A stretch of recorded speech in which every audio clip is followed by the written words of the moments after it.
It's part of her life story. Mm. And without it, it wouldn't be a full life she had.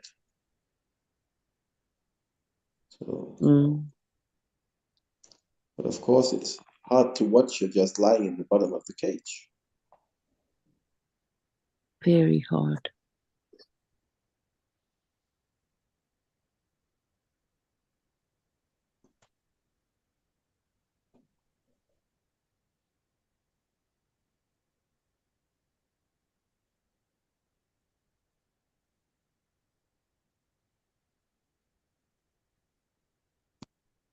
But this moment compared to the 10 years of moments she's been giving me is, I wouldn't trade it away. Mm. Like they say, Yeah. the higher the higher the love, the bigger the sorrow.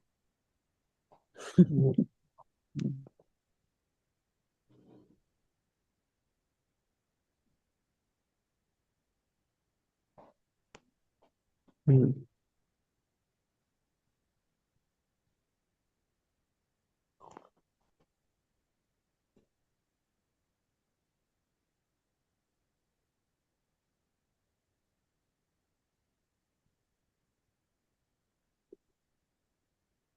The obligation of a relationship. Yep. And somewhere in our ego, we've made up, oh, this is built to last forever. Nothing lasts forever.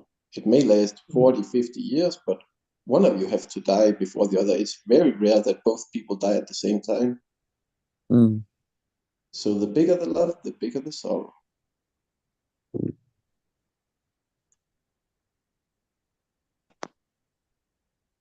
And I think it's healthy to feel sadness. It is indeed. It just shows you that you loved someone truly Mm. and fully. It's like a, what do you call a frequency? Sometimes it's up, sometimes it's down, but it can't be up all the time. And it's not Mm. a frequency.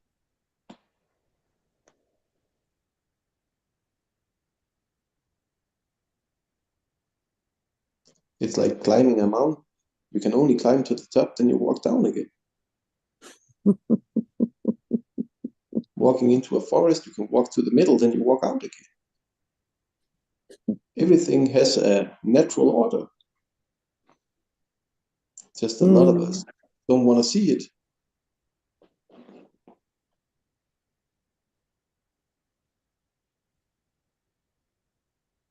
So for me, wisdom is being able to understand the laws of nature, I've to given up see to try them. and understand them. I just accept they're there and enjoy the moment I got right. Mm. The thing that hurts me most about my bird is seeing that she don't move a lot now, because that Mm. means she's probably in pain and stuff, and I don't like that. But I could not put my hand down and hold her just to say stop. That would be sort of egoistic of me, I think, because everybody Mm. wants to live as long as they can. Mm. She just wants her attention and her love, and she don't understand what's happening. She's fighting her instincts, she's fighting her ego and her heart at the same time. So, but tree fights, we don't have that instinct like they do because they don't know about death. They only know weakness equals being eaten.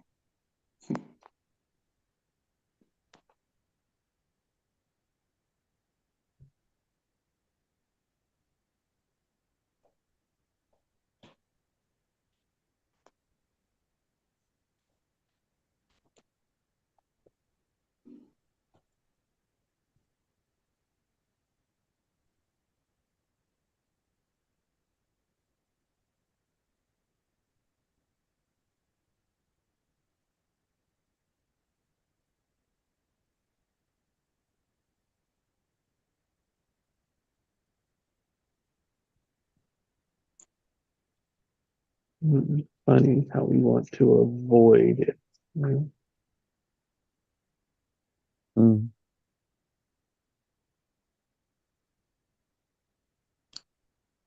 It's what we've been programmed to avoid pain, avoid sorrow, avoid anything that they describe as a negative. Well, I say it's a natural emotion, not a negative. It's what Mm. they put it up to be, but it's part of life. Death is a part of life. Mm-hmm. Sickness is a part of health. Probably why they say in the church, through sickness and health.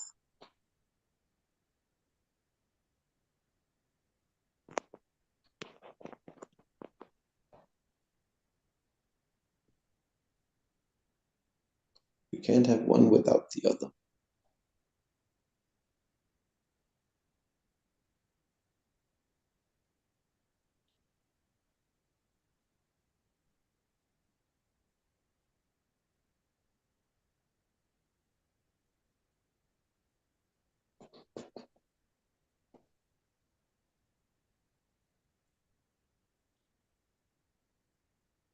And I think it's because we are trying to separate them when they're actually connected.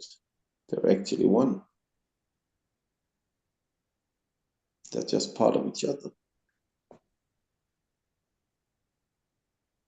Then we can say the part we like and the part we don't like.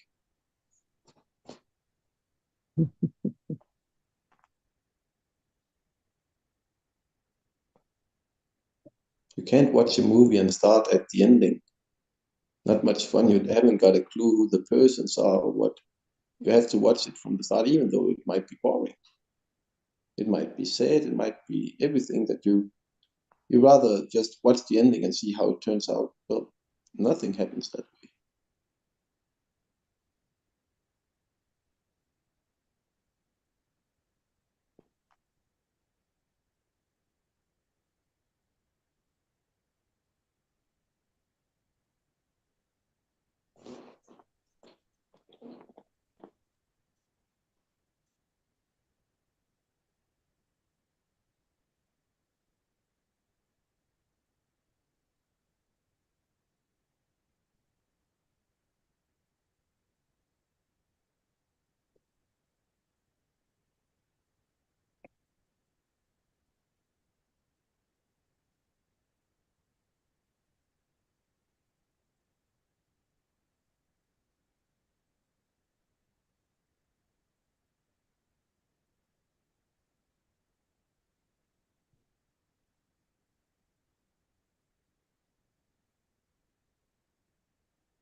Now we'll take all the good moments and forget the bad ones and avoid the ending or embrace the ending. All about the moment.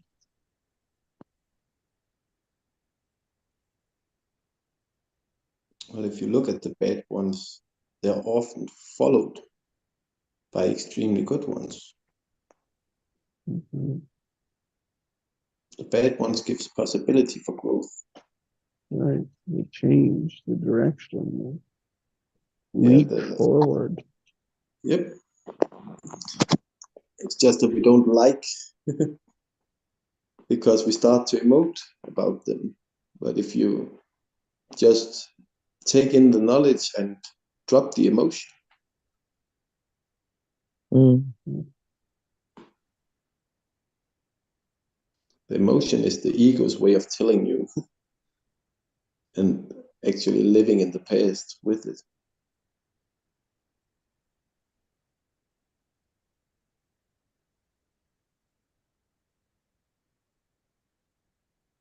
But people don't actually like if you do that. They say, why are you so happy? Shouldn't you be sad? Well, it happened. It's like, don't cry over spilled milk. It's already spilled. Go get a new carton of it. Learn from the experience and don't do it that way again.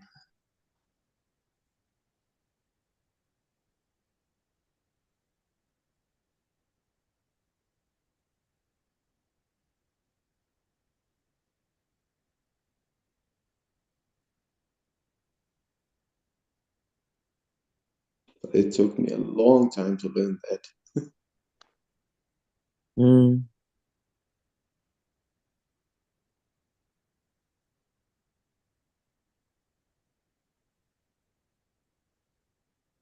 I still get caught in that sometimes. Very rare I get caught on it, actually. But then I got that sneaky one that just goes and throws out a lot of emotion just to, hey, I'm still alive. Ego's still here. Listen, you feel sad now. Why do I feel sad? I don't know. I don't care. You just feel it. If you won't listen to me, then you gotta feel me.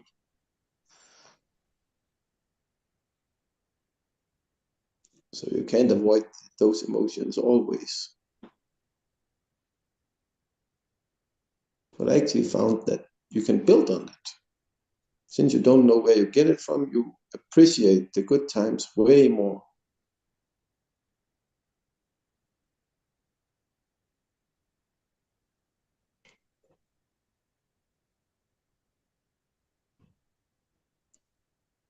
So it sort of brings awareness to your true self.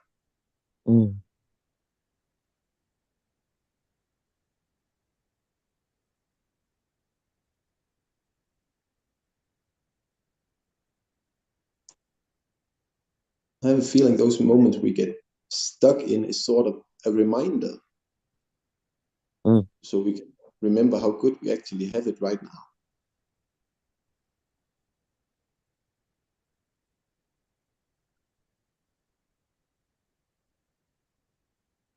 So it expands appreciation, Hans. Yeah.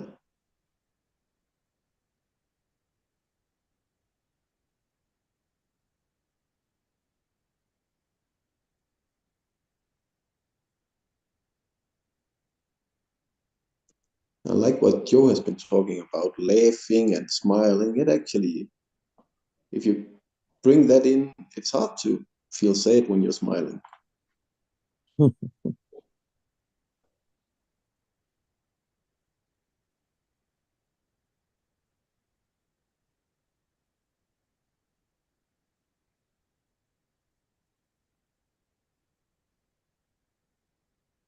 And I found you don't actually need anything to smile about. It's just a facial expression, but it sure helps the rest of the body.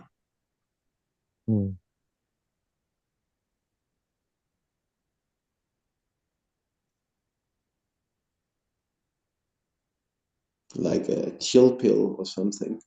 Relax, just smile. Don't worry, be happy. Mm.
What I was thinking now was with clarity,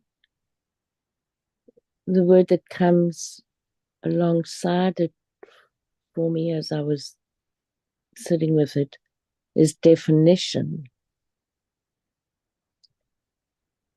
And the reason that I was, that it came is because I think that for myself, when I have clarity and definition about something, it helps a lot. So then I was thinking about definition, and when you define something, that it's important to be able to have that definition dissolve from time to time to be redefined. Because otherwise we end up locking a thing in. And then we don't go from moment to moment, like you're saying, Hans. And yet we do need a definition and a clarity. I don't know if we need it, but in my life, I think I do. I know when I've got clarity that I can function a lot. Gives a certain more easily. Sorry, say that again. It gives a certain perspective until you get a new one. Yes, exactly. Good morning, Greg.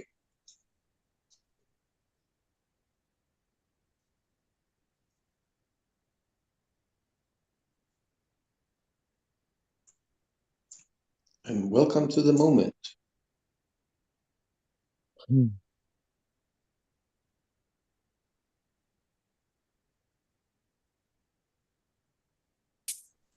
Yeah. What a moment.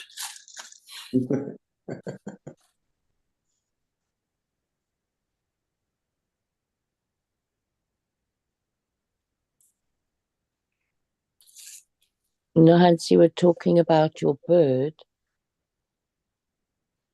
and what caught my attention with it was your saying that she doesn't understand that she's dying. Nope. And the difference between when one understands that one's dying and just being with what is. Just hear her. She just walked around and took a little something to eat and trying to do her best. But she do realize it isn't as fast as she used to. She can't fly anymore. And but I think like a child, she thinks, oh, it'll get better.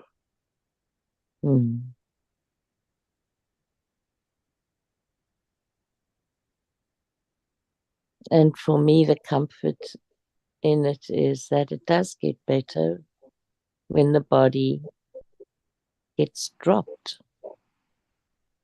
Yep. And so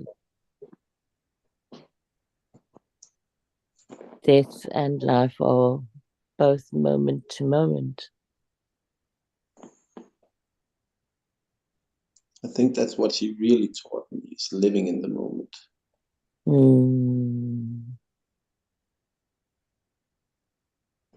Gosh, what gratitude one has for that, eh? Yep, much. I can't fix yesterday, and tomorrow will come. Like my wife used to say, remember yesterday, dream about tomorrow, but live right now. That's wonderful. You had a great partner.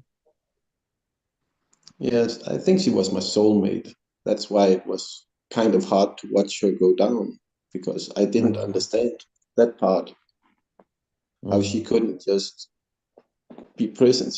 But I think it was what it menopause, the hormones reminded her of her past, Mm. and she got stuck in it. Mm.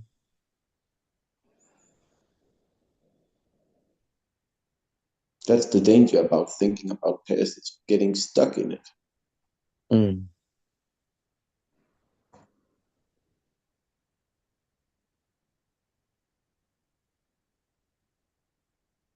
People always tell me, "Wow, how do you live with the past?" Like, it's my past. I don't live in it. I learn Mm. from it. I accept it's part of my story, but it's not what defines me. It's all of our stepping stones, right? Yep. It brought me to being the one I am right now. Yeah.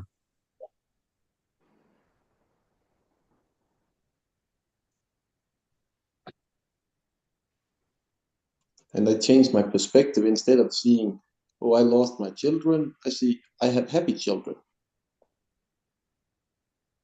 That's wonderful. Happy children. Yep, that's all I wish for them. They gotta live their lives and I gotta live mine. And then I turn around and say, would my children like me to be sad or would they want me to be happy?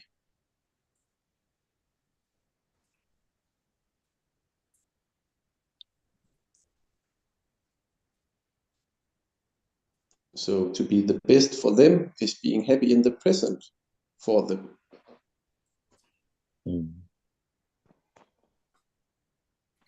It's all part of the intelligent design.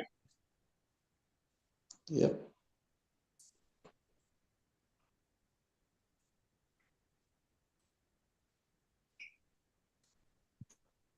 Problem is we can't see that when we're in the middle of it.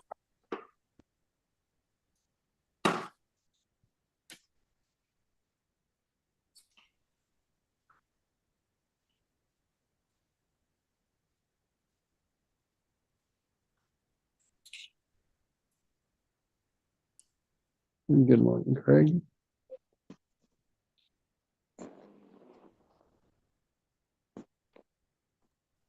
Good morning, Jesse.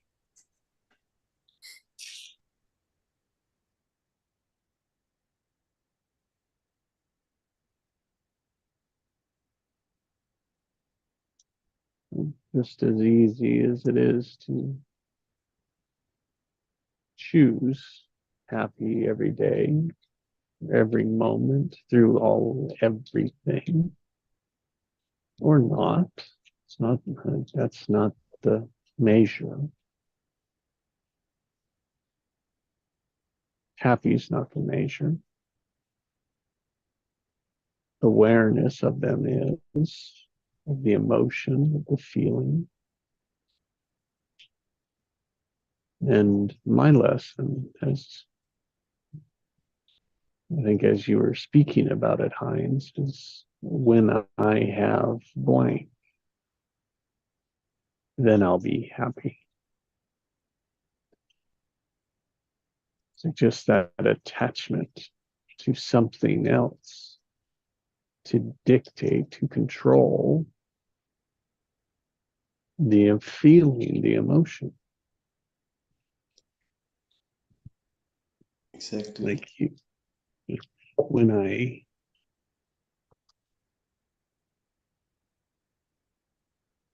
have, when I have my children, could be one for a parent. When I'm connected with my child, then I'll be happy. Yep. Enjoying the moment you are sharing together with them instead of thinking of the past you went there. Yeah. Isn't that what always makes trouble for us, though? Yeah, I think it's because we try to measure, we try to judge, we try to control. instead of realizing that it's all very intentional and all very intelligent. I think it's the And all emotion. designed for our benefit and for the highest good of everyone.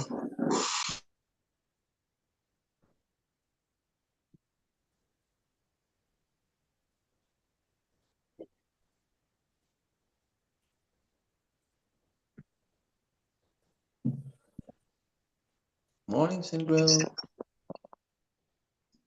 Good morning, Heinz. Good morning, beautiful souls. Morning, Sindrell. Sindrell. Morning, Sindrell. Good morning, Craig.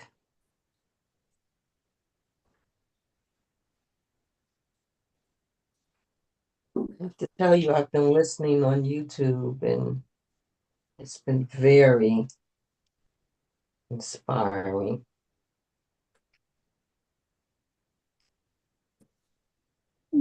Thank you.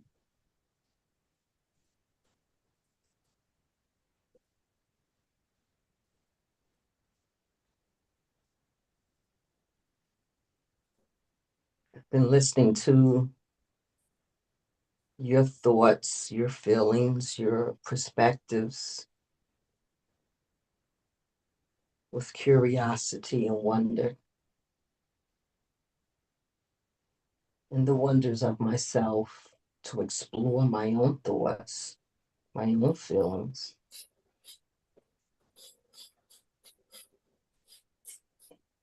And so, if I may share a reflection of those feelings as they come up to share.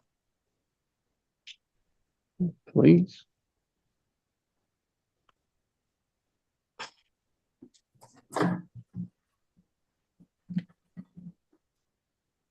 I am a life as I am. I am a life as I are. And others see me one way or two ways or 1,000 ways. But it's my experience of my moments, of my minutes, of my days. Some have expectation of what prime life is. But even when I don't feel my fullness, my life still is. I may have 2 feet and I may have wings. I may fly or keep steady to the ground. But I want you to know that there's a spirit in me that is forever, forever resound. You experience me as you experience me. But don't you see you're a transition as well as me? And so I'm in your presence and in your midst today. And while it may seem like I'm winding down, I'm actually in preparation. Don't you see? That when I leave this body, I go into another part of being free. Free to smile even more, as much as I did here. But now I smile from another perspective and give you my spirit so you too can soar. I'll be the wind beneath your wings when you don't even have any. But your feet will be lighter, your walk will be lighter, and your shoulders too.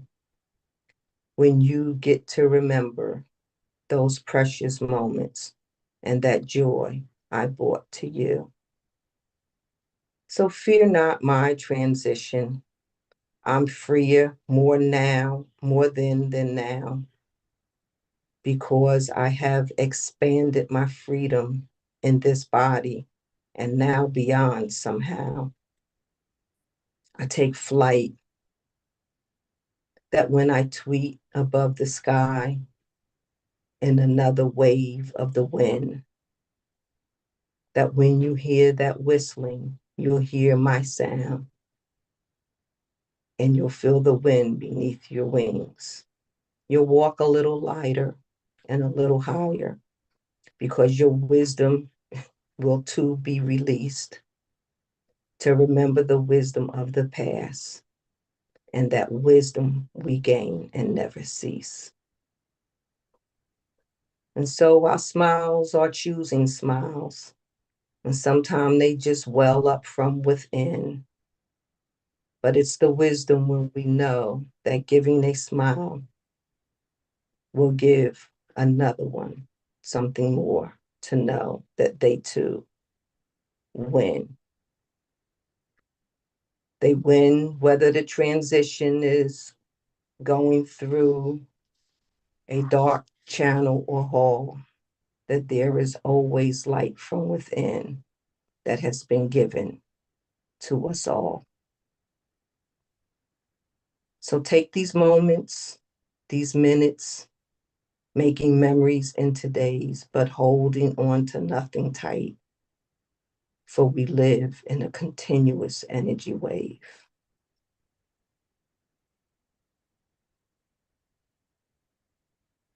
Namaste.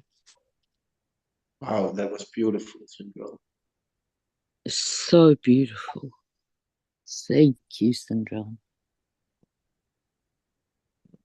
It's what you give me. It's what you give me. Thank you.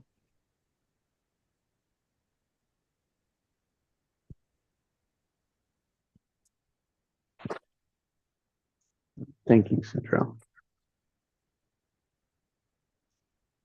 Thank you for being you.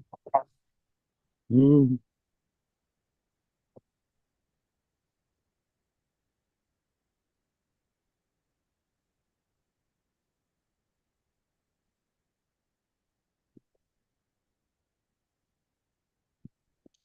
And for sharing.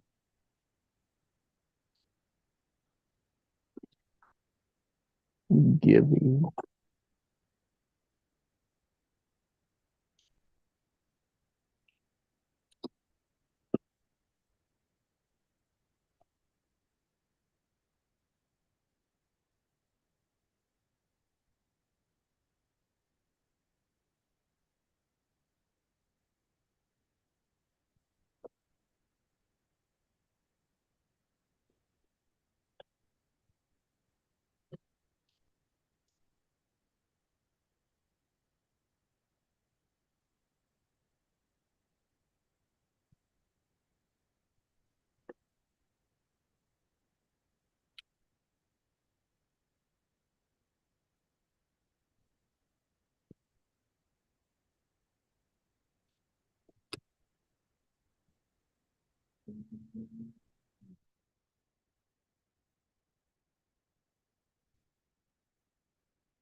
Has me think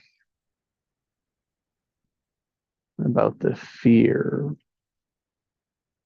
that many of us have of engaging in life.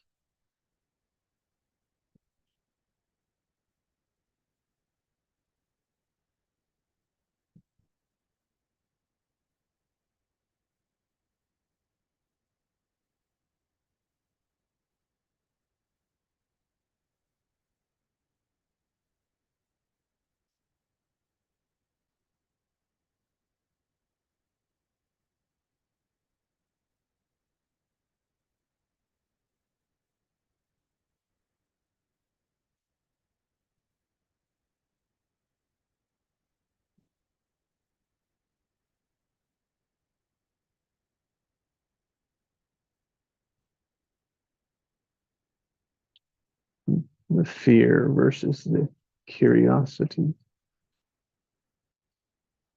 the wonder.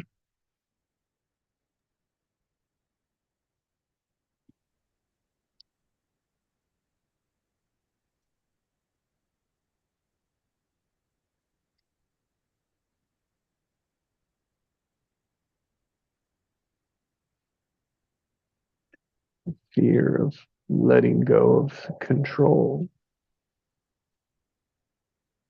letting go of the expectation.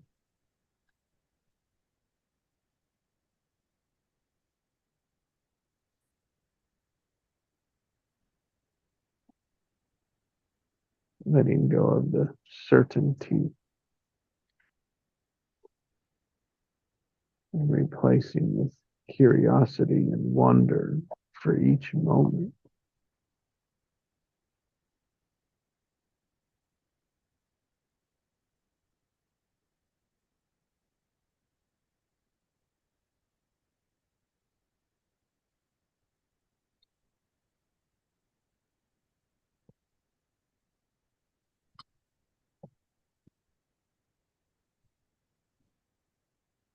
And where I can see I can do better as well.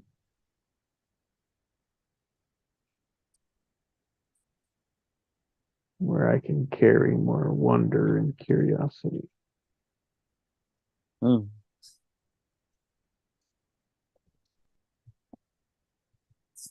It also brought up for me as you were talking, Jesse, was trust.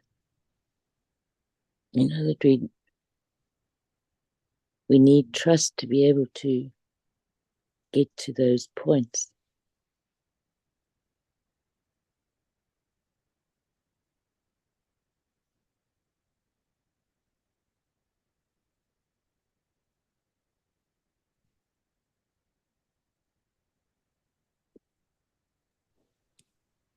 And who do we need to trust?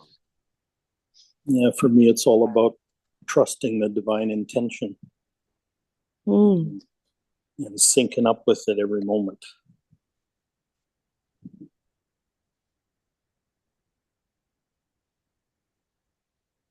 For me, it's discernment.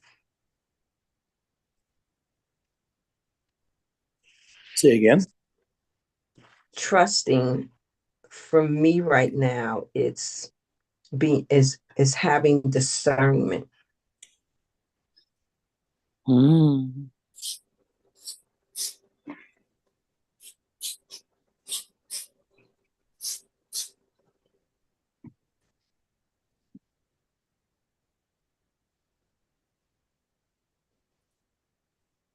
It's like when I have to rely on someone else's opinion of a thing, Mm. Mm. I don't have my own discernment.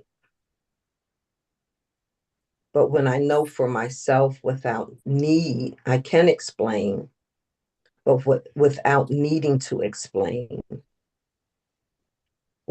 or making my opinion and perspective real to someone else, without having to do that and still stand in my truth. Mm. So it's trust, but it's being able to trust myself Mm-hmm. and it's usually not that critical, but it's, willing to live for that truth or die for that truth.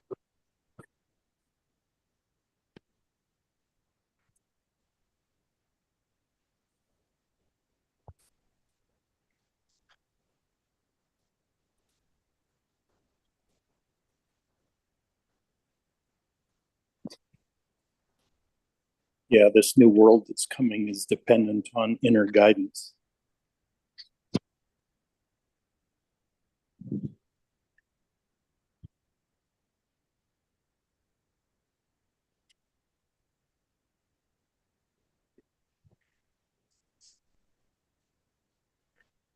For the life of It's me, I motivated got. by compassion.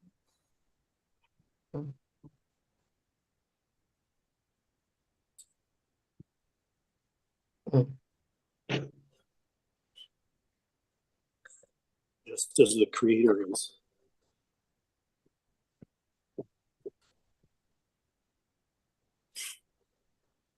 Morning, Joe.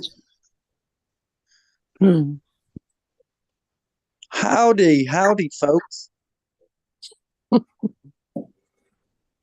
You came and the smile just went from ear to ear. What's that? Yeah, Joe brings a smile to my lips because that's what he's talked about. Smile and laughter. Haha, that's it, man. That's it. Let's keep it simple now. Yep. Just mention Joe and I'm happy. Yes, result. The feeling is the result. Yep. How are you guys? Are you well today? It's wonderful to have you here, Joe. Doing great. Welcome, guys. Joe, with your big Thank you. smile. So lovely to be welcomed with such open arms. I love you. Love you too, brother. Yeah, I love you too, Joe. Oh, cheers, guys. Doing well, Joe. Thank you. How are you? Yeah, man, you're sending shivers through my body, so that's a good thing. I'm feeling it. That's it. I'm dancing in the rain. It's a beautiful day. I'm just dancing in the rain with Joe. You bring joy. You bring joy, Joe. Oh, bless you. Thank you, guys. You bring so much joy to me too.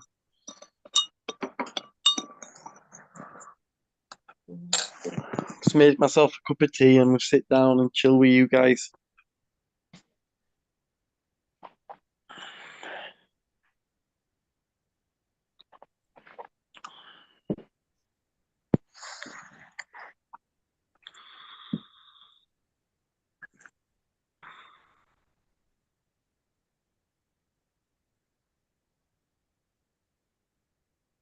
Hmm.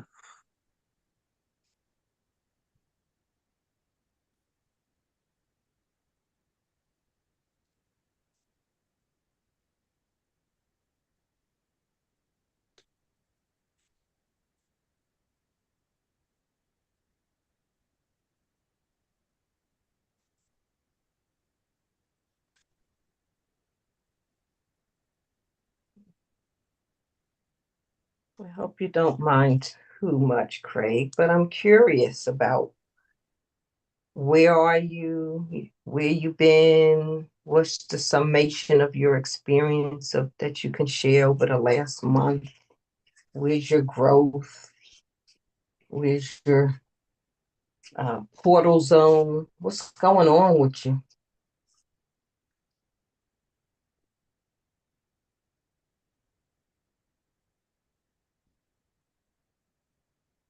If you care to share.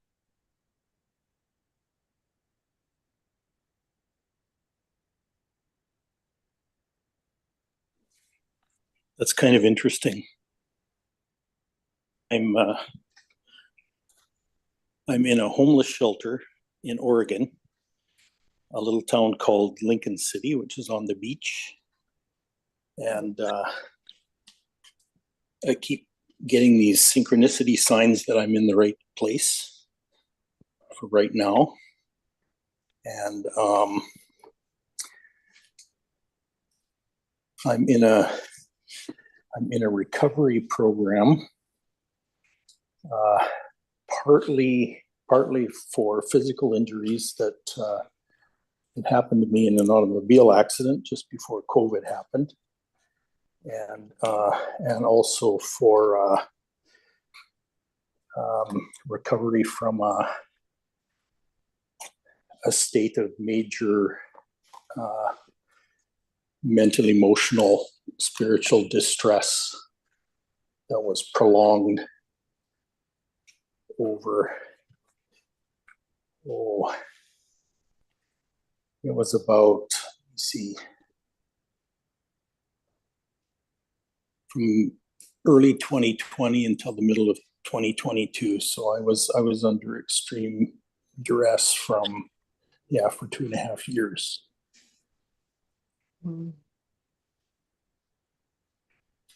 And what I'm doing is I'm trying to use all of the 3D resources that are available to me in order to do that. But it's very, very interesting how that's working out.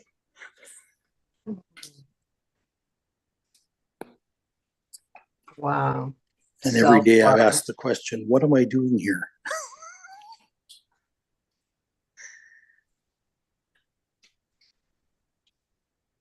And it sounds like you know what you're doing there. You're healing things that have been put on the back burner for a long, long, long, long, long, long, long, long, long, long time. Yeah, you could say that.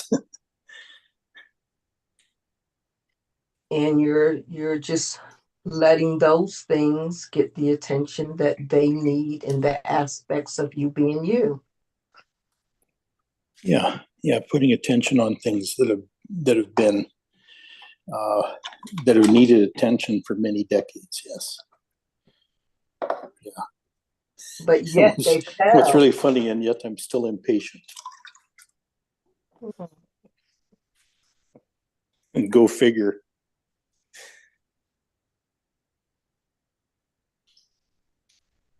Remember Noah? It took 100 years. Yeah, As long exactly. as you keep building each day, you'll get there.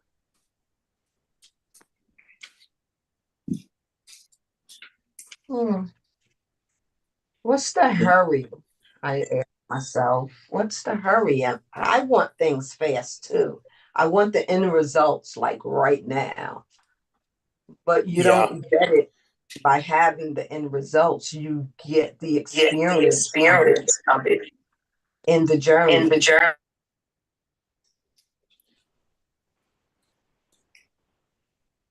Yeah, well, I've seen a vision of the end result, which is heaven on earth, actually. But that cannot really happen quickly. It'd be too much of a shock.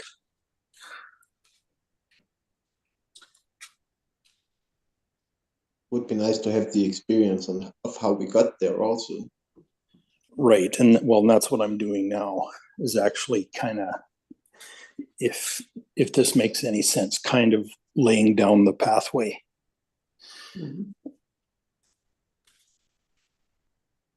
For exactly that, being a first experiencer, so to speak.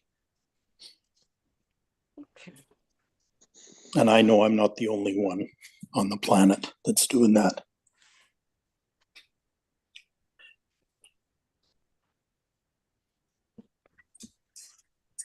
I'm with you. Good evening, Ebony. Good Hey, evening. Ebony. Hi. How are we all? Hey, Ebony. Hello. Doing great. Good. Hi, Ebony. Hi, Jesse.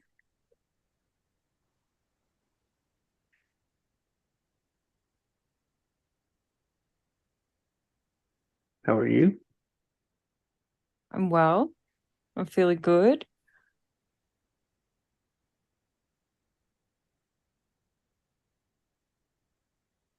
Thank you for asking. Ebony's in the house. Hey, Joe. Ebony, Hi I, there. I immediately went back to my car where I was sitting in a parking lot when you took us on that intergalactical meditation.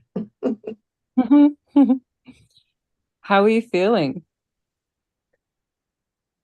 I feel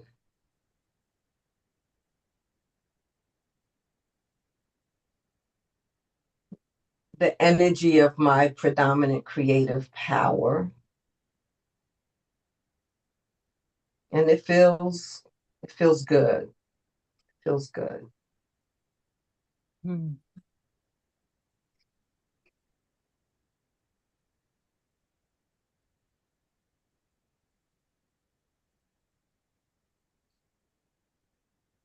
Yeah. I've been consciously, actively breathing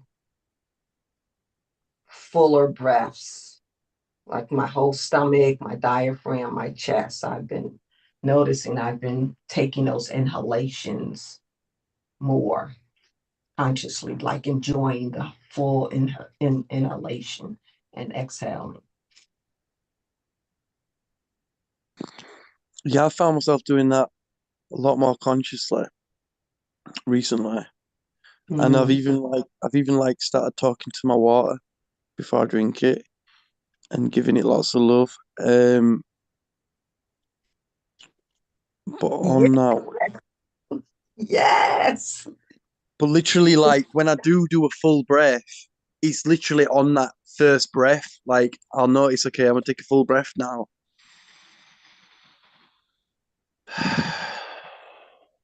And literally like I know it's good because I just feel instant chills. Do you know what I mean? It's like shit, why do I just breathe like that all the time?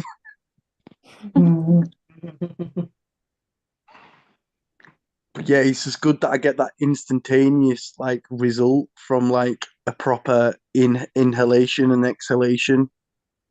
It's like instantaneous like chills or like that feeling, do you know, like through your spine.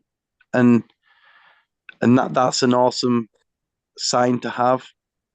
Because if I want necessarily feeling it straight away, I'd probably be like, well, I'd still do it because it felt good, but to have that, and that reminds me of when I first, because when I was like 19, my chakras popped open, and like ever since then, all I got to do is like think about my like heart area, and I can just feel it like pulsing. But the point is that yeah, with the chakras, feeling it, yeah, and then like I noticed a couple of years ago, if I just breathed really gently, really slowly, I could literally like, because sometimes it'd just come like a pulse in my heart, like to say like for 20% of the breath, I might feel it. But then if I noticed if I just slowed it down and just focused on my heart area, like just then, I can, every moment of the breath, I can feel that tingling, you know, and that's like, for me, that's consciously breathing, you know. And that's it. And it's a good sign as well when my mind's wandering and it's coming up with like bullshit thinking. It's like, oh shit, I'm not breathing right. Because that's it. Your mind wanders when your breath wanders. So literally by coming into conscious focus with your breath, yeah, man. And then but just having that feeling inside, that energetic feeling, like that guider, like yeah, man, blessed. So yeah, big smiles, laughing more, posture, standing up straight and big, proper, full on loving breaths. So yes, Sindrel, breathing all the way, let's go. It's the breathing revolution. I love that.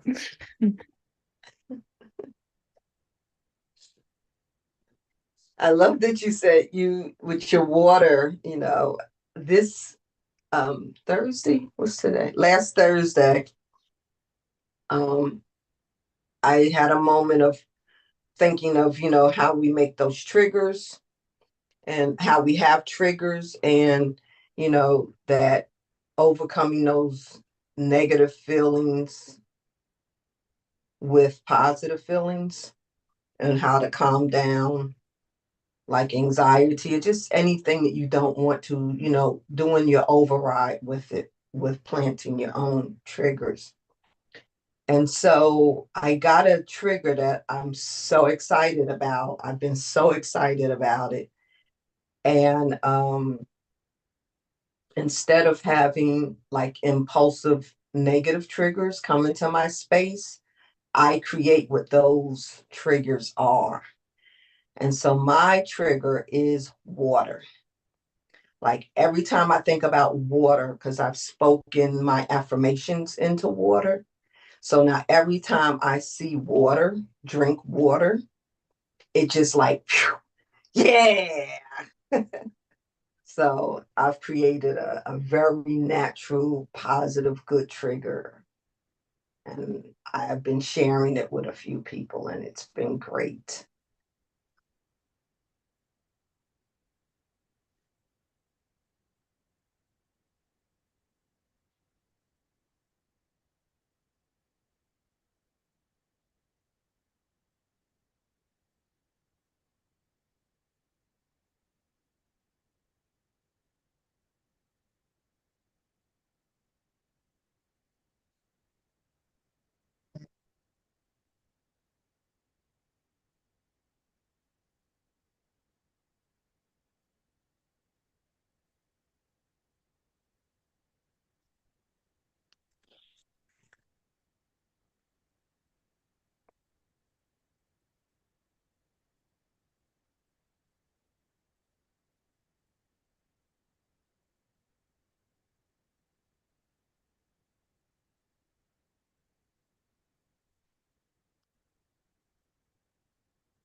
Can I ask what the words of the day were for today, please?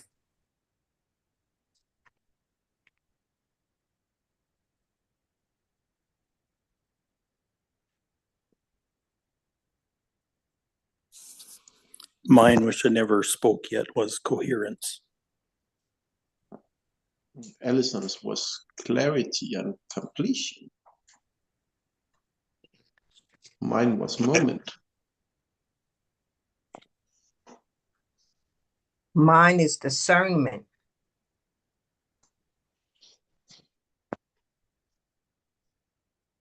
Mine is presence.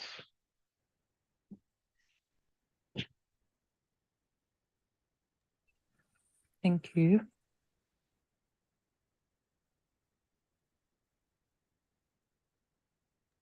And yours?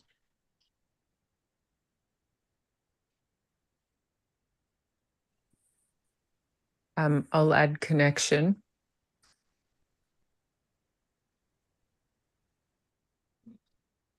Thank you.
word that's coming to me is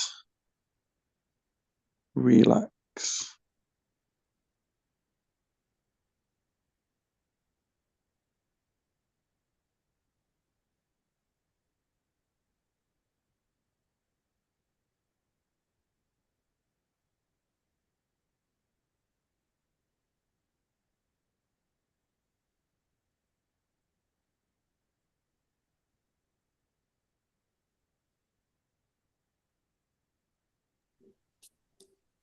Thank you, Joe. What came to me was relax and observe.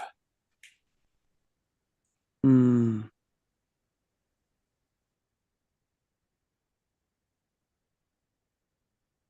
Mm. And the difference in the observation from being relaxed and unrelaxed, how that affects the observation.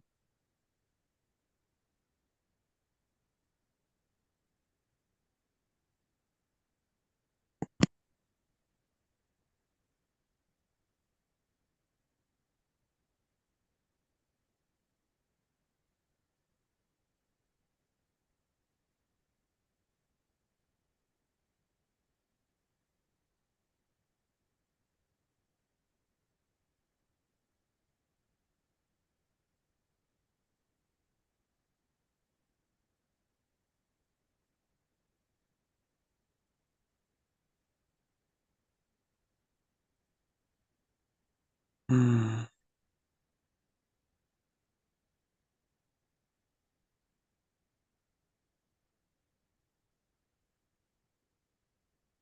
Mm.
So I'm interested to know, talking about like how the breath work and like with the water and just little self-care practices like that are like self-nurturing and nourishing for ourselves.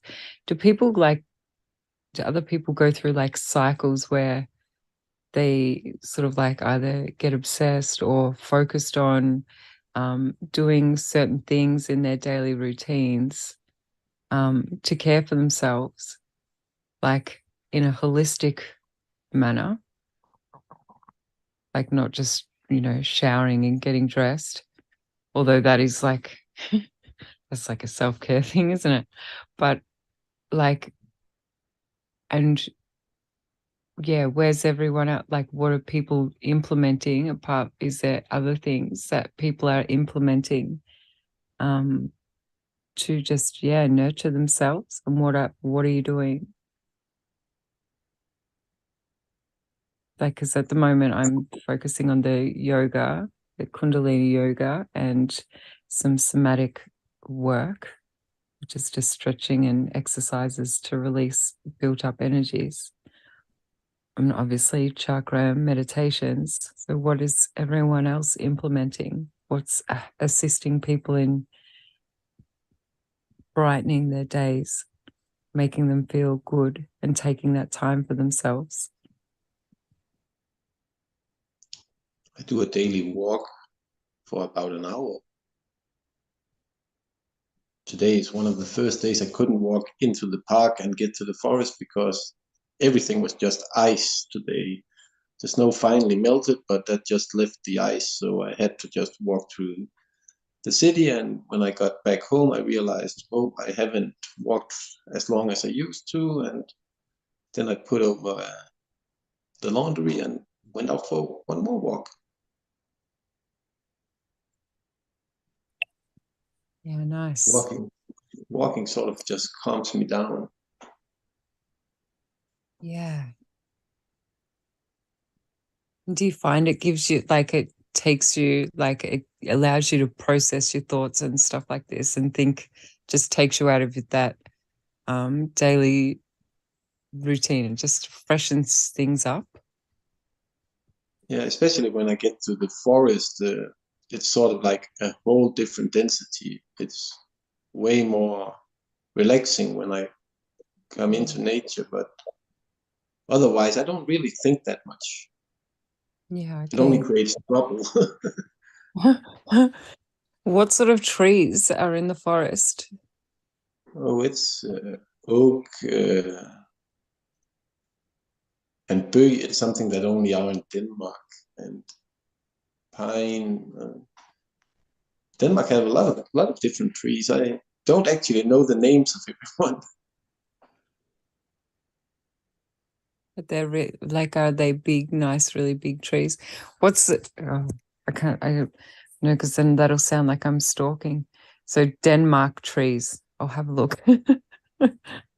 We have something I think they call them sea breeze trees that's bøg, but they only exist in Denmark and northern Germany. They actually need the Northern Sea to exist. So Wow. I'll have a look I in. Thank you. have my daily talk with the trees actually. Ask them how they're doing, if they're taking good care of the animals, and so. Yeah, I talk to trees too. They actually talk back. Like you can hear them talking. I can hear them talking. Like they have an energy. And have you noticed some trees don't want to be talked to some days? Like seriously, some trees like are like, I just don't. Like they're just, I don't know, they don't have some trees feel really warming and are really friendly, and then some are just like, just keep walking. Yeah. I thought I was a little crazy when I thought about that, but I can hear that's pretty normal. When I'm out Yeah, walking, when the wind is blowing, I actually hear them singing. yeah. Yeah, that's amazing. it's like, I don't know, they just have a feel. You just know which ones you can like hug and others that like their I space. always talk to the first one when I enter the forest. I ask how it's doing and if it's taking good care of the animals and if everyone's behaving and it should have a great day and so. And then I walk on and just say hi to the rest of them. But the first one, I always have a great conversation. Mhm. And do you notice that they wave? Yep, especially Yeah. in the tail wind, they are. And then you hear a crackle and everything. They are. Yeah. You just need to tune into them. Yeah.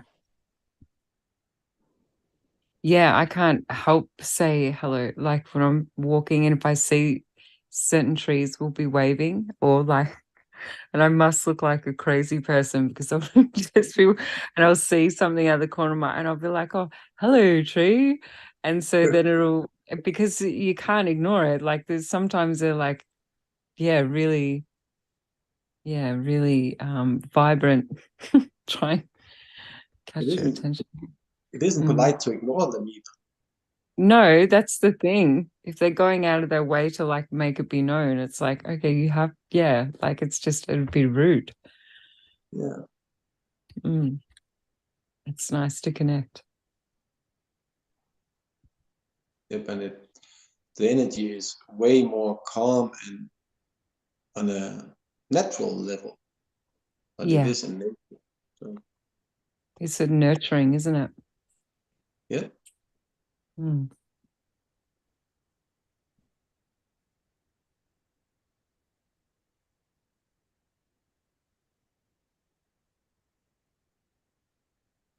If I'm wanting to self-care myself, give myself a bit of that self-carage. First thing, breathing. Second, smiling. And then, you know me, I love to go to the steam room. Mhm. And then the steam room and the cold showers. And then go on that vibrating machine and shake out all the built up bullshit. And then yeah, gratitude, choosing my attitude.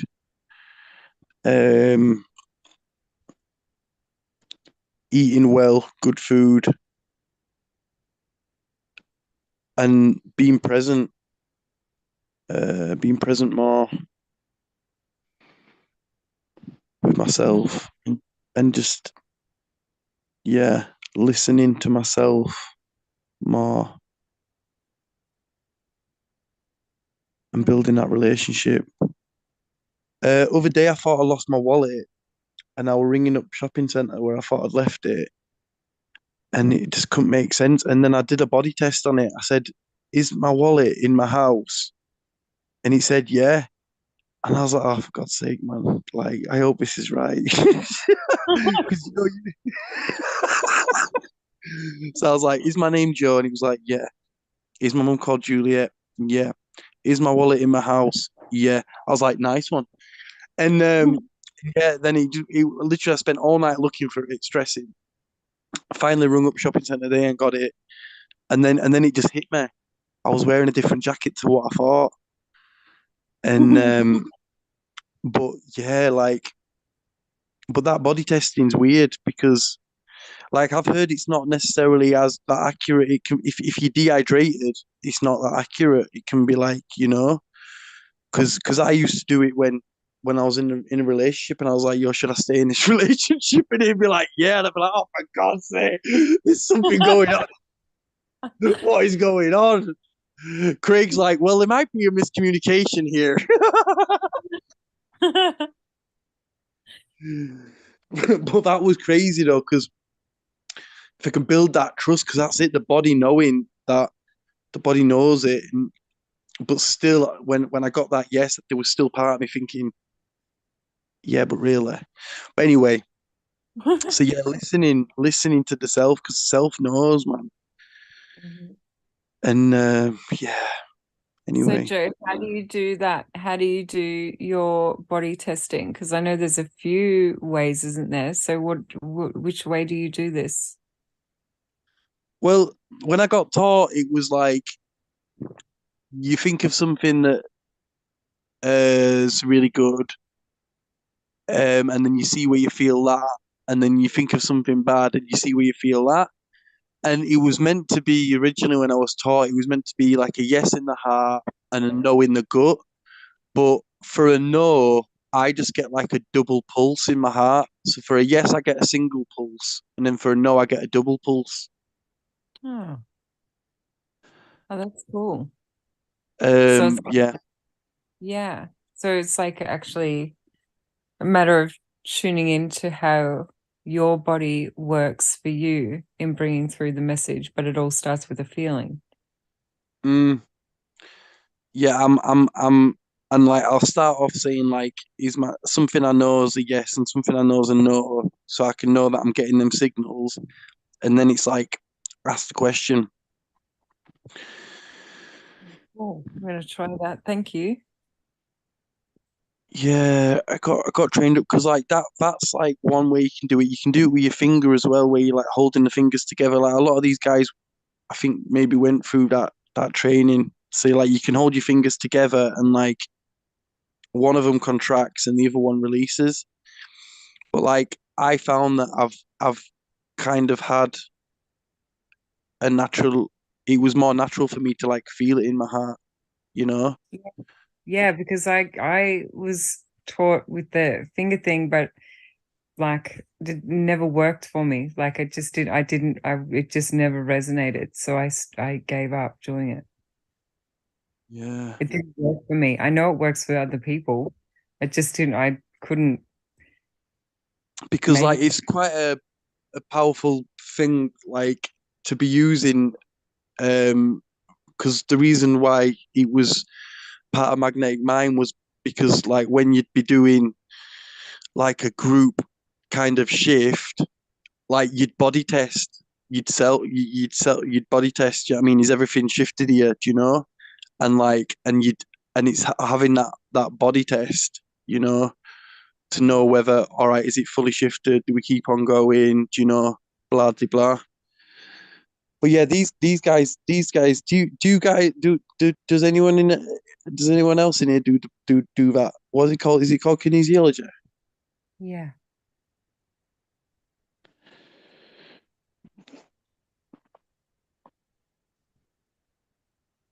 Do you find yourself doing that, Craig, or is it just more like just like naturally tuned in?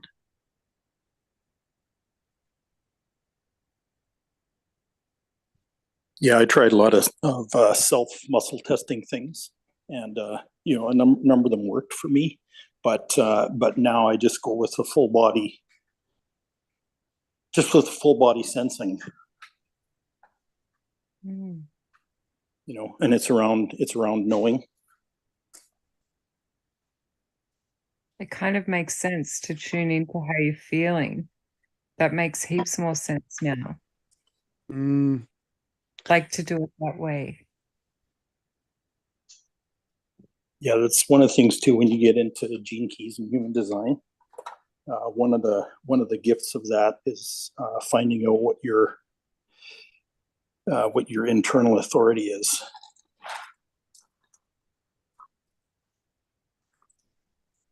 Mm. And mine is in the spleen and the will center, which is kind of solar plexus area, and it shows up as an impulse. That's really cool. That's cool. Thank you. Yeah. And I get after a while, I kind of know how to use it.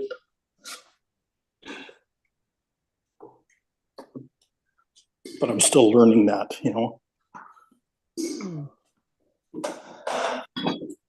Just like to be able to find my keys every morning. Yeah. And you, by the way, Joe, your emotional authority, which is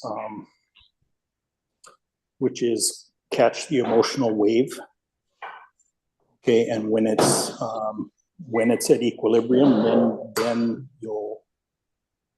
you kind of get the yes or no from that.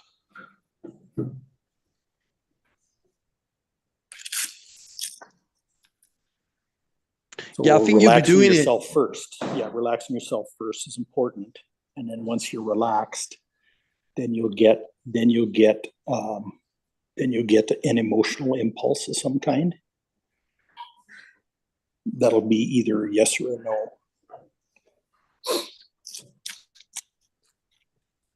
You can even just go into like yes and no, like what it feels like to you, Evan. Yep. You'll be doing it naturally anyway, you know. Yeah, that's what I was thinking. Like, because I work off the emotions all the time, that makes heaps more sense than trying to overthink whether my fingers are like doing something or not doing something. So Yeah.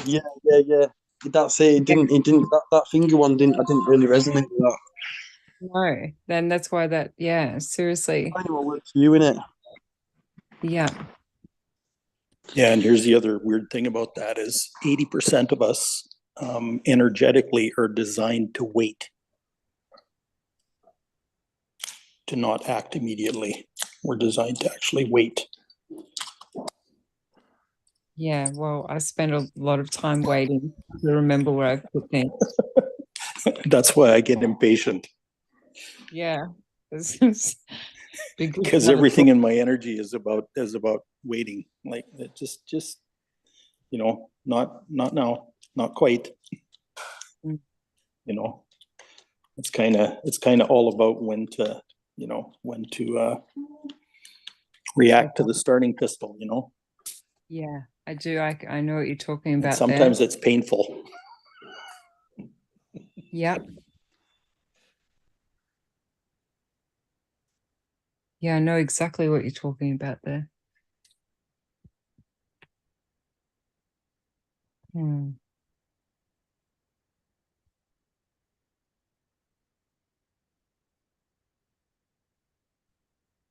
What about you, Jesse? What have you been doing?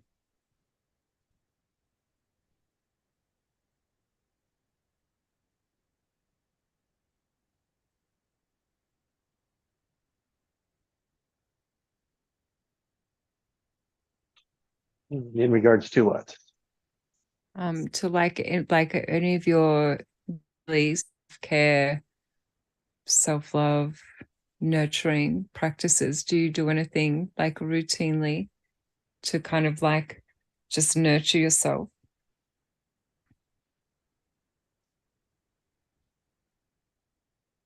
This every morning. Yeah. Yep.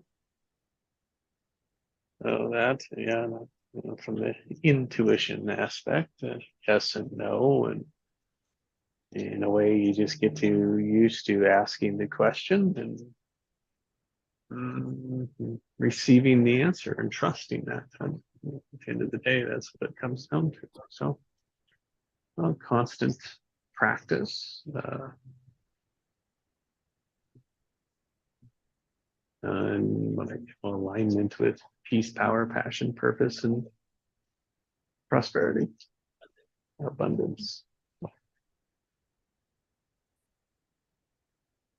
I read books, I have conversations. So those are some things that I do. What are you reading at the moment? I'm reading Alcoholics Anonymous book, and I'm reading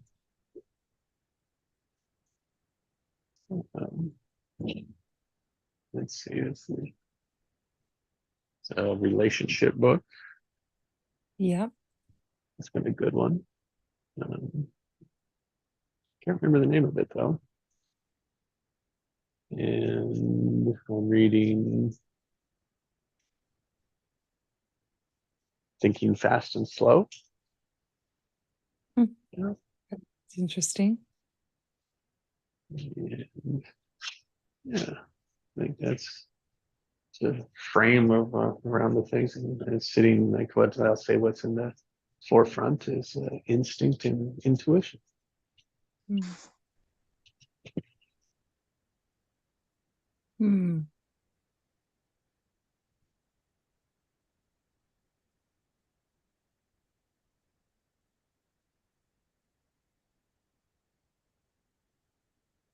Instinct, intuition, inside job. Mm. Yeah, this is going to hit you guys as funny, but anyways, I've been practicing for the last month or so. I've been practicing deep relaxation. So what I usually do, the local library is open from 10 in the morning till 6 at night. I'll try to get in there at 10 o'clock and I'll put binaural beats in my ears and I'll do jigsaw puzzles like all day. Hmm. So I'll listen to binary beats for the first part and then I'll do future visioning for a couple hours towards the end. It's been really, really valuable. What's future visioning? Like, just like, is this a guided thing? No, it's just looking into the field and seeing what's coming Mhm. down the pipe. And what comes to me is mostly global, Mhm. but some of it's individual.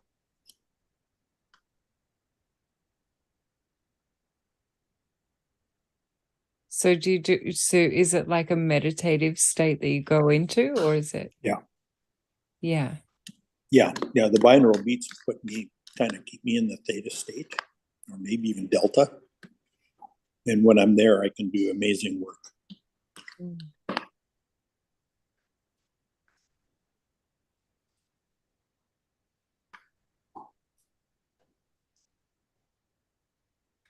So what do you see? What did you see coming down the pipeline? Well, before you got on the call, Ebony, we were talking about leadership, and I just sense that globally there's going to be some real horrendous adjustments that are being made all across the board, and that's partly to do with Pluto entering Aquarius. Mhm. And the sun and Pluto entered Aquarius at the same time, which Yeah. happened like about about a day and a half ago. Yeah. And so it's kind of amazing. It's Capricorn is all about these huge systems and like things like government and that kind of stuff, and all that stuff's falling apart. And what's new that's coming is instead of global authority or national authority, all of that's changing over to individual authority, and it's going to drive people crazy because they'll have to be tuned up with their higher self, which is the other stuff we've been talking about this morning too. So I kind of sense that that for some reason or other, I'm kind of a leader. I'm a first adopter. I'm one of those people that's kind of ahead of the pack. And so all this turmoil that I've been slogging through from my own life and ancestry and past life and all that other stuff provides really, really good lessons to help other people go through the same things.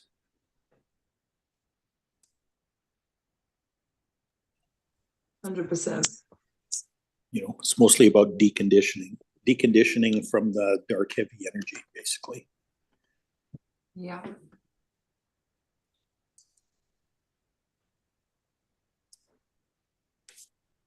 Yeah.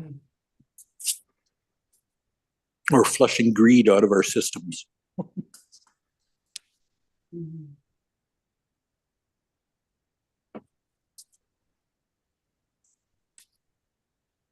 That changing focus, the changing focus from the sorry, I'm just putting some cream on my face. Changing focus from the system, like the powers that were, and moving to a more individual uprising resonates.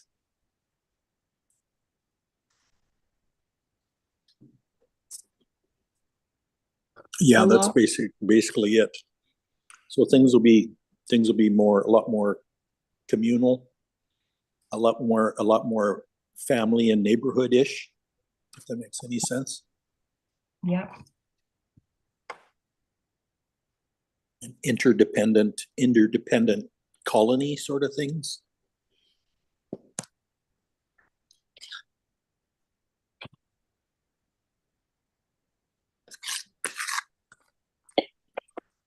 Interesting how it all unfolds.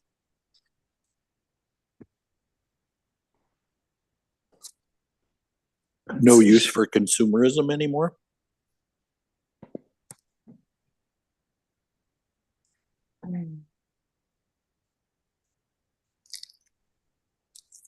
Self-sustaining.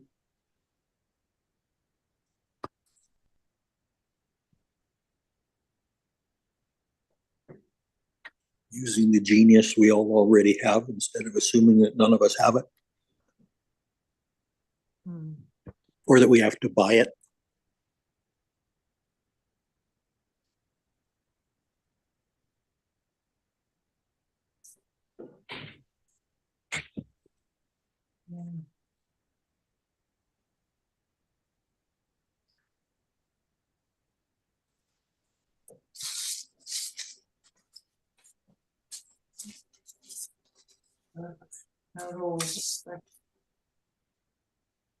As we journey, like as we individually journey, how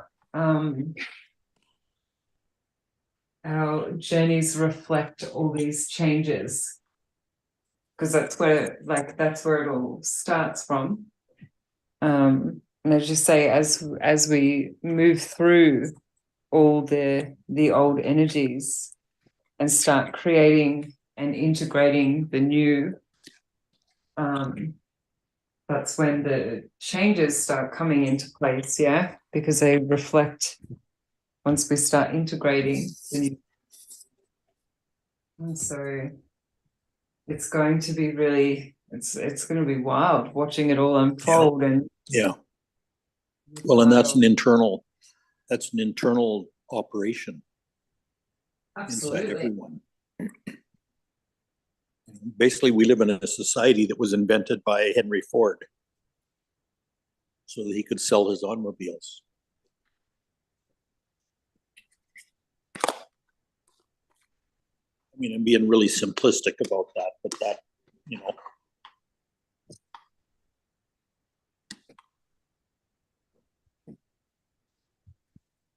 This was all designed toward the end of the Industrial Revolution, around the change from 1800s to 1900. You know, we need things like freeways and infrastructure and office buildings and all that kind of stuff, or cities. The truth is, we don't really need any of that.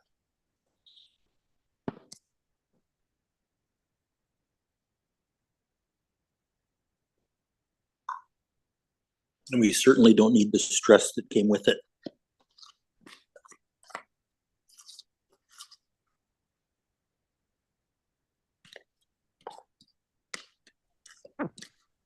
Yeah, it's funny how like each of our lives like will have a certain focus, and through the changes that we make individually through the circumstances and the things that we each are working through, like in a collective way and in a bigger picture way that shapes the reality, like that's where we're sort of individually creating the changes. So whatever we're sort of going through in our days, we can like relate it to whatever system that is relative to, if that makes sense. Yeah. Yeah, even simpler than that. I mean, we really, it's really not healthy for us to have a world where 1% rule it and the rest of us work for them. Yeah, I do. You know, it makes a lot more sense to have 100% of people having more of their DNA activated so that they can actually be human. Or just recognizing even that, recognizing their truth, because that's where it comes from, I think, doesn't it? Like when we recognize that's the same thing. Recognizing your truth and activating your DNA turn out to be the same thing. And so when that happens, there is no, like the 1% is just that. It's 1%. It's not a lot. It's nothing. It has no hold. Exactly.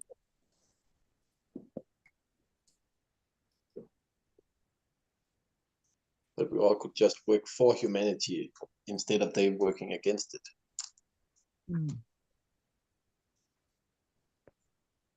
There's a quote that I like, and it says, "How do you treat others?" And then he says, "There are no others." So like even this 1%, even this 1% is the 1% of us. Like we are it. Like it's the projection of it all. Like the collective, the individual makes the collective. Yeah. But that's it. If it's all a projection, reflection, do you know, like the only place they actually exist is in our head. Like, yeah, exactly. Yeah. So it's coming on the same page, isn't it? It's rather than being in battle with each other, you know, we're coming on the same page. Yeah, certain opportunists have come along and taken advantage of that. Yeah. And we think that's healthy because we're trained in it from the time we're very small. You know, do what you're told.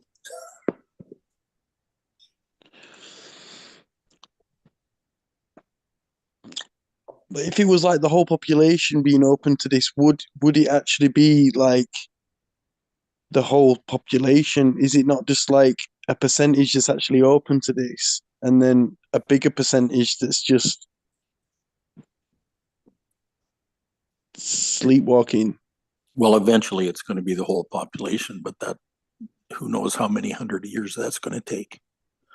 I think it just depends mind you, with all the galactic and cosmic energy that is concentrating on making all this come to pass, it may not take anywhere near as long as we think it might. I think it depends on what dimension you're like resonating in. Well, that's another part of it too. There's going to be a dimensionality change globally at the same time, and the people that can't survive in the higher vibration are going to ditch. I mean, it's just that simple.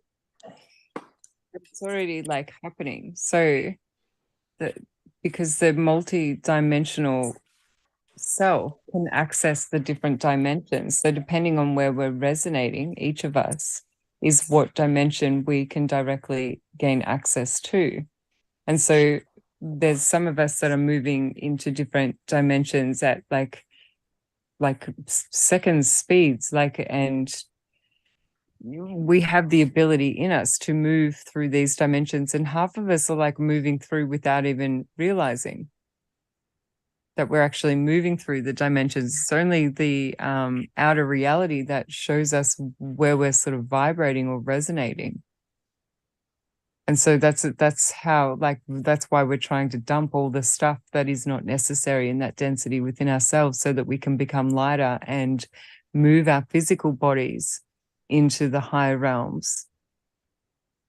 And that's the importance of integrating our higher self and coming into alignment with our spiritual self is so that we can assist our physical body in shifting. Because a lot of our minds and our perceptions like have evolved, but we still hold density in the physical body. And so to fully align and integrate into those higher dimensions, we need all of ourself to be shifting, essentially. All of ourselves. Yeah, and sometimes the backlash will be towards us personally.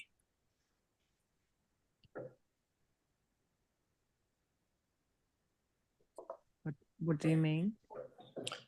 Well, basically that's what's happened to me in the last year or two, is that all the friends that I had, all the family that I had has basically blacklisted me as if I'm to blame for what's happening. It's like, because it's happening all over the planet, right? And the thing is, I'm the first one in my circle, like my 5 year ago circle. I'm the only one that was kind of catching on to it. And and because I've spoken out about things, that's not, it's like shooting the messenger, so to speak. But that's okay. I mean, that's the way it's going to be. That's the way it's going to be. Yeah, so because you've shifted your energy. So I can't go backwards. Not now. Not after what I know. I think that's what a lot of us are experiencing, right? Where we shift our energy when we become aware. There is no going back. So we just have to keep rising, and we'll keep evolving ourselves. I had hoped that certain people would come with me, but apparently they're not. So I got to be okay with that too. Yeah, because everyone's on their own journey, and we all just have to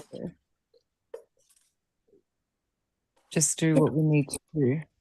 Well, and no individual is responsible for this either.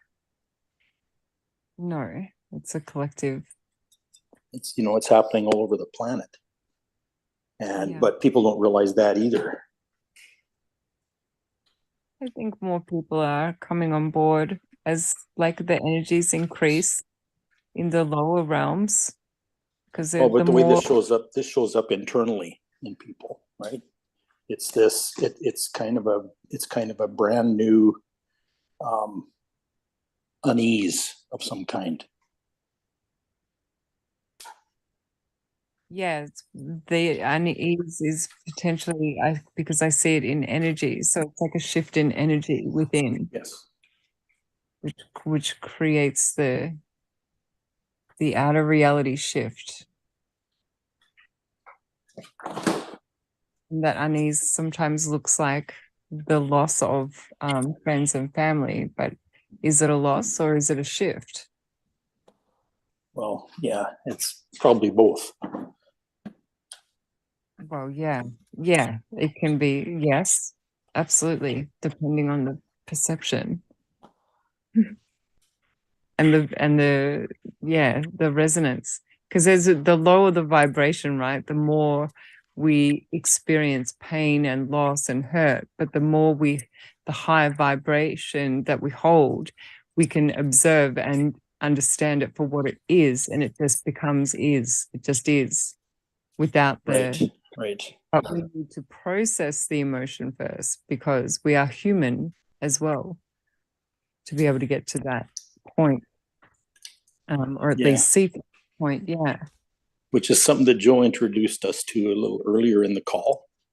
He said relax, and then we came up relax and observe. Mm-hmm. So the thing is, the more you can relax into life as it unfolds and observe it, the better everything works for you. Yeah. You take that perspective with you, in a sense. Just It's all allow. about perspective. You can choose to look at it as loss of family or gain of experience.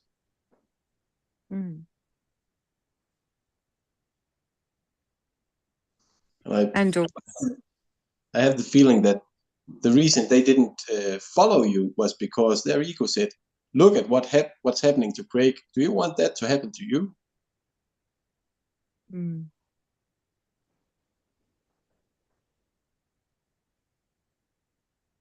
Do you think sometimes, like as well, the like one of the biggest lessons here on earth is to learn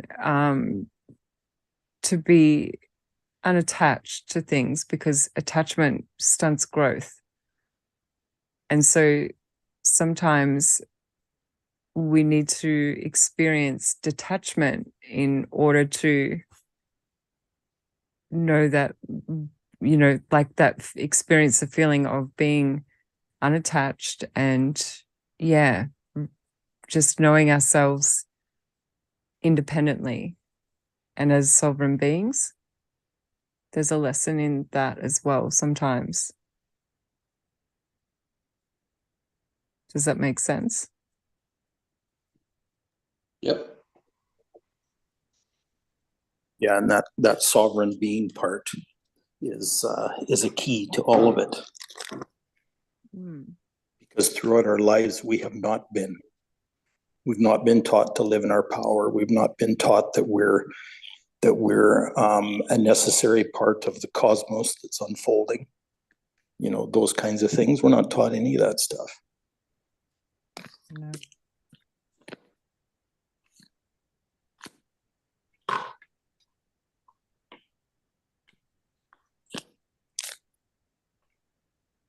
We're not taught that we're full of genius and gifts and greatness either. Mm-hmm. I was taught I was damaged.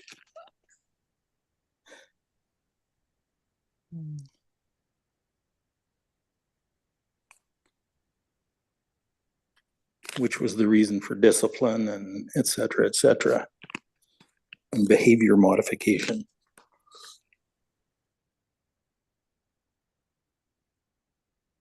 Which is, yeah, that was just like it's like being passed on that's how they've like enslaved humanity, through that fear, and that just feeds right into that cycle, doesn't it? And how they've predominantly ruled. Yeah, and I'm rejoicing because that part is the part that's going away, thankfully. Yeah. Yeah.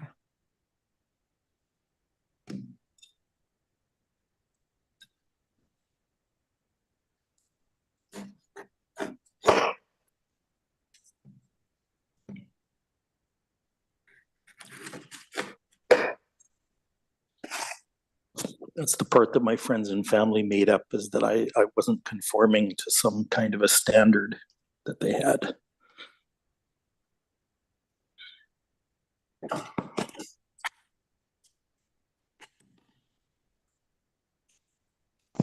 That's often what life is, trying to live up to others' expectation of what you should live your life like. Yeah. Yeah, exactly. And quite frankly, I can't live like that anymore. Know your Partly full potential. because it nearly killed me, and another part is because it really sucks.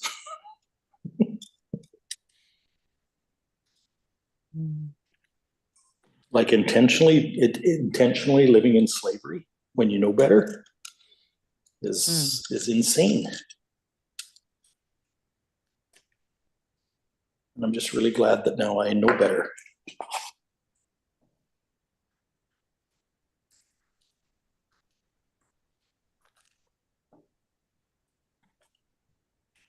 I'm very fortunate to have come to that place.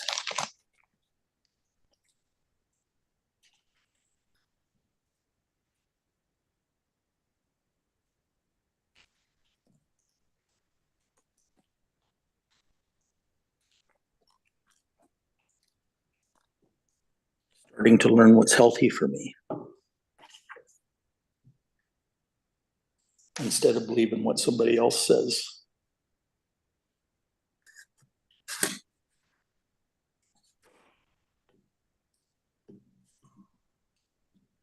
And my internal guidance has taught me that, or is teaching me that. It has taught me that, yeah. In both senses.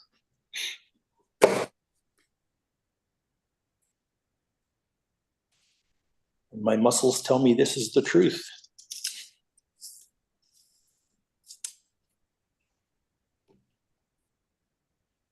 And now that I hear them, so do my guides.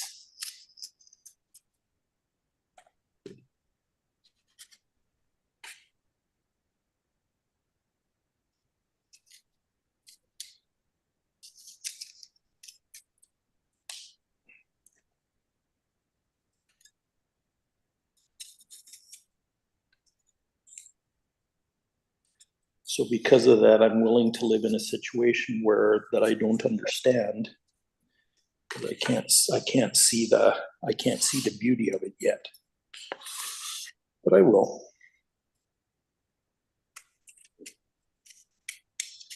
Like you said earlier, it's not easy to be in it, but it's worth it. Yep. There's something really valuable here that I'm being guided into.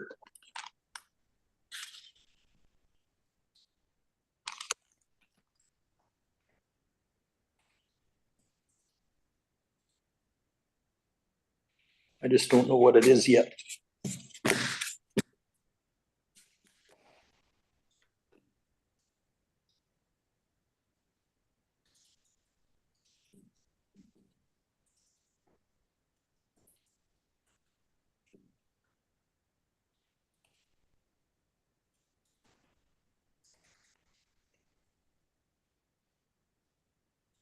And in that case, I'm experiencing a certain kind of success that most people would not be able to understand. Wow, that's a new one.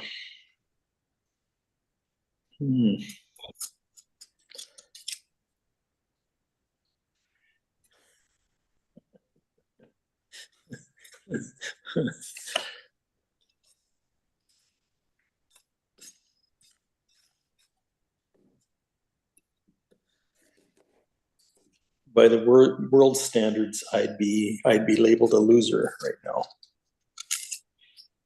which is really funny because I'm on a mission from God.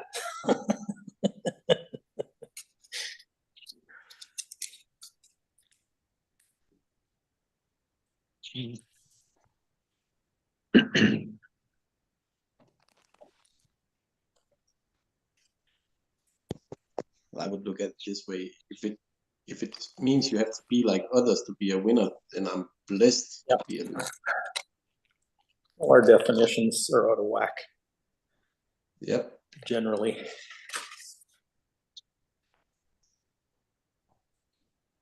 How else would we get to the new one?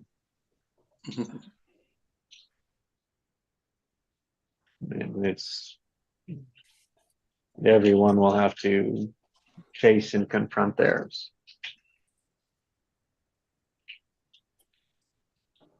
One way or the other. One way or the other.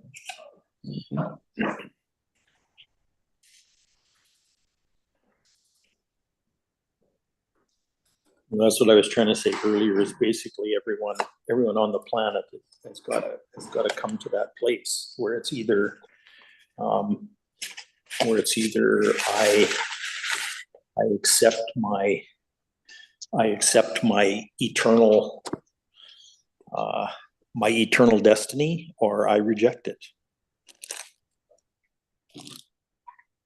To me, that's the basic choice that we have as human beings on this planet. Yeah. Yeah, and it's tough to say what anyone is choosing. Right. Well, yeah, because it's kind of chosen by default for most people. Yeah. you know, until they become aware of it. And then it's like, oh my. That's what has to happen is their awareness of it and they speak towards it. Yeah.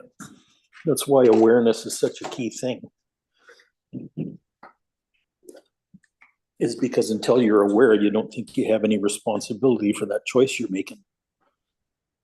And that's one of the first things that hits you is that, oh my, yeah, I'm actually responsible for this, aren't I? You go, oh my gosh. Which is perhaps why some people don't want to look at their responsibility.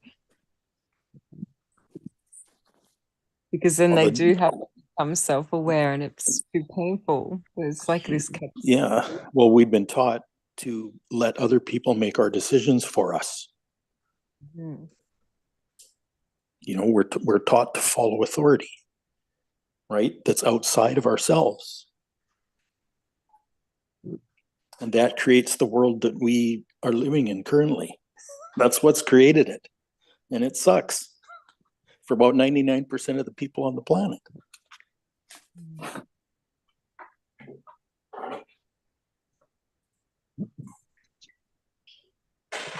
When I have blank, then I'll be happy. Well, what kind of kicks me is that those 99% of people are the ones that defend it tooth and nail. Mm-hmm. That's what happens when it's the only thing you know. Yeah. The slaves want to stay slaves.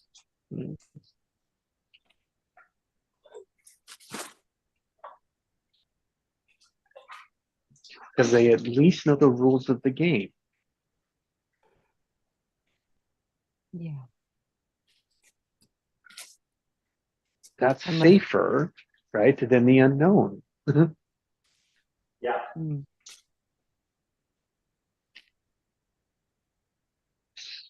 Ridiculous when you think of it, but most of our thoughts that aren't ours are ridiculous.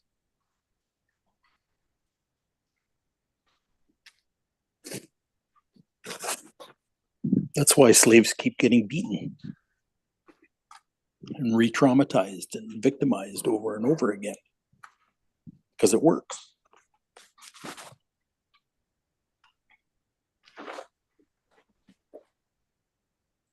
Well, not forever.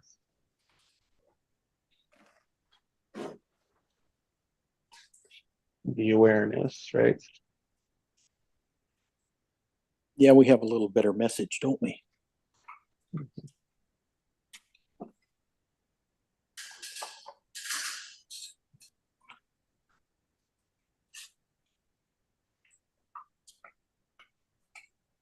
I mean, it's another one is, you know, we'll explain intuition to someone that doesn't know they've got it.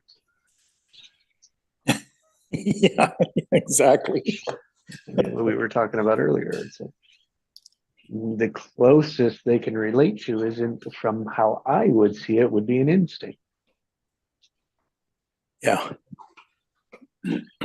Now, like as I say that, it could be viewed as like I'm judging that they don't have a level at which I'm too. And it's like, yes, and maybe I'm not to their level. But I can hear, like, as I hear, it's like, oh, well, I know that I was there. That's how I would have thought about it. And to the point that we put our power out there to get our answers is where we don't see our intuition. We don't see our divine guidance. We don't see answers as inside of us, what we could or should do. It's kind of like that whole thing could be summed up like going to the toilet. So what is intuition for somebody trying to understand what intuition is? Like we are trained to understand our bodies and when we need to go do a wee, right? And we don't question that when we're old. We just know that we've got to go to the toilet. But when we're babies, we aren't aware of what that is. And then it's like a process. We learn that, okay, yes, we're doing a wee. And then we've got to do something about that, right? So that's like part of that whole self-awareness thing. And then it just comes naturally, and we understand our body. We know what we have to do and whatnot. So the whole instinct thing is like that whole process is like is to me like is exactly how our instinct should work, because it's that connection with thought and body and the process that we go to connect it all together. It's like an instinctual knowing. Does that make sense? What I'm trying to say? I'm putting it into a different context. It's something that gets distorted, like our actual instinct, but it can be explained as simply as going to the bathroom.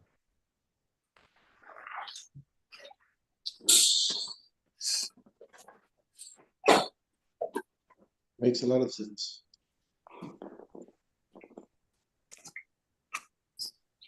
Yeah, apologize. My earpiece died just as you separated the two. But I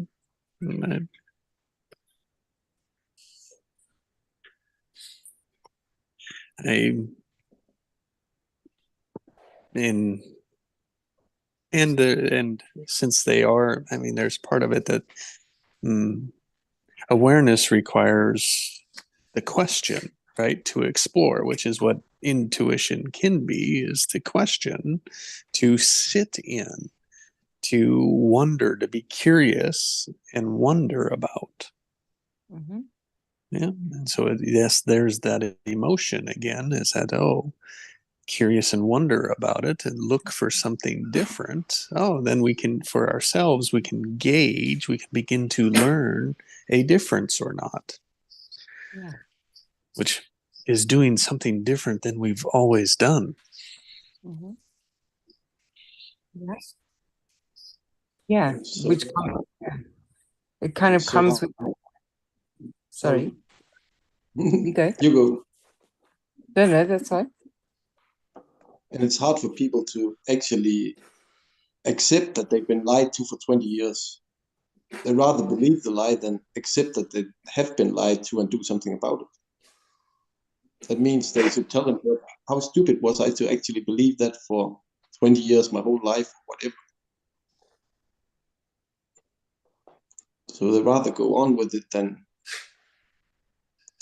try to convince others that this is a lie that we've been taught.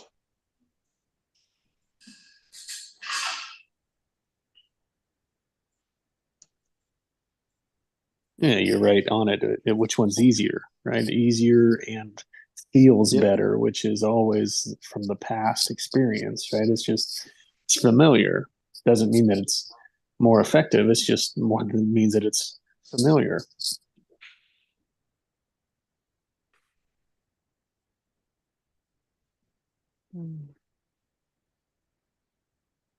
I think sometimes though, really, like it's like there's there's all different variants of acknowledging and not having awareness, and like the energetic values behind all of that. Like if we've been suppressed energetically, then there's certain wiring within people that hasn't fired, hasn't made pathways, it hasn't made the connections. And so it's hindered and stunted growth. And so, yes, there's ignorance, and there's, like not wanting to take accountability for self because it's easier. There's knowing better and not doing anything about it, sure. But then there's this there's a whole collective of people that they just haven't got the wiring because of the energetic suppression. Mhm. And so in order for that to come online, it's like the energy has to shift into a certain frequency for the wiring to be able to connect. And there's nothing anyone can do or say until the frequency hits a certain point. Right. And so And that's, it's a shock to their system completely. yeah. And it's also like it kind of asks us to have some compassion as well for those that are in that place that aren't choosing to just not do anything about it, but like also understand like that sometimes it really, that if the choice isn't there because they don't know any better, or because they can't feel any different because they've been wired a certain way and controlled in a certain way, that is not anything to do with like them. It's how they've been conditioned. It's how the world has been programmed. And it's also how they chose to come into the world and play out their life to a certain point. But this is where like people that are aware can help elevate those frequencies and bring that love and compassion into the world through understanding, you know what I mean? Like the bigger picture of things, and also assist in the transition that people make when they do come online and they do go through that shock. You know, and if people decide to take accountability and they feel like they're dying because of the things they've got to look at, you know, to have the compassion and walk beside them at that time as well. So there's all going to be all different variants of that, yeah, that conditioning and programming lifting. And some people just aren't aware. They just haven't got the programming yet because it's been out of their control. That's my understanding of it anyway. And yeah.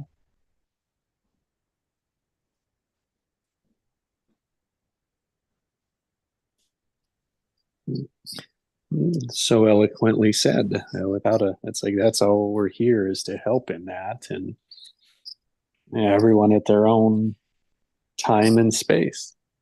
Yeah. Yeah, and that's our calling as early adopters in the Mhm. transition, is to, you know, is to be there for a lot of other people who are going to need help big time. And that includes ourselves as well. because Exactly. Yes.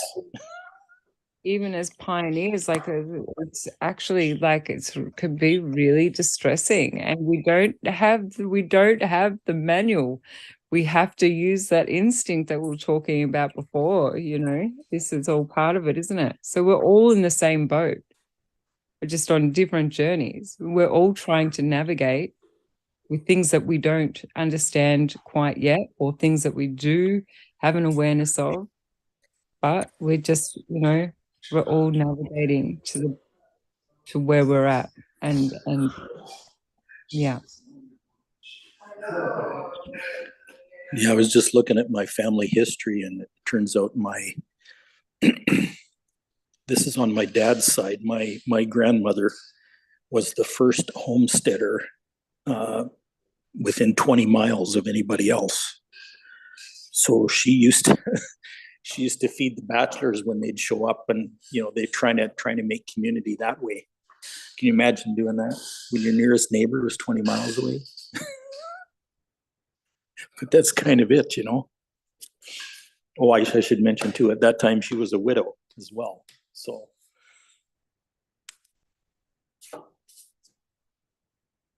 Yeah, challenges. yeah, exactly. So my point is, even ancestrally, I come by this naturally. You know, be in the lighthouse, so to speak. Yeah. Yeah.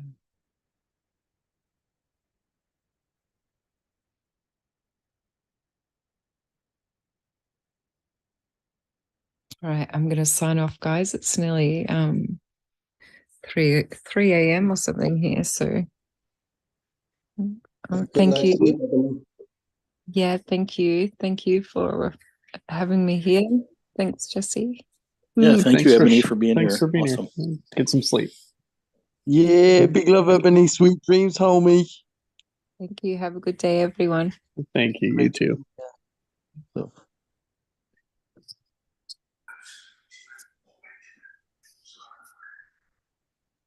All right, good, everyone. Thank you for a great morning. thank you, Jesse. Thank you, Heinz. Thanks, Craig. Joe. Wow, it's almost 8 o'clock already. That was fruitful. To the Yeah. jigsaw puzzles. Yeah, exactly.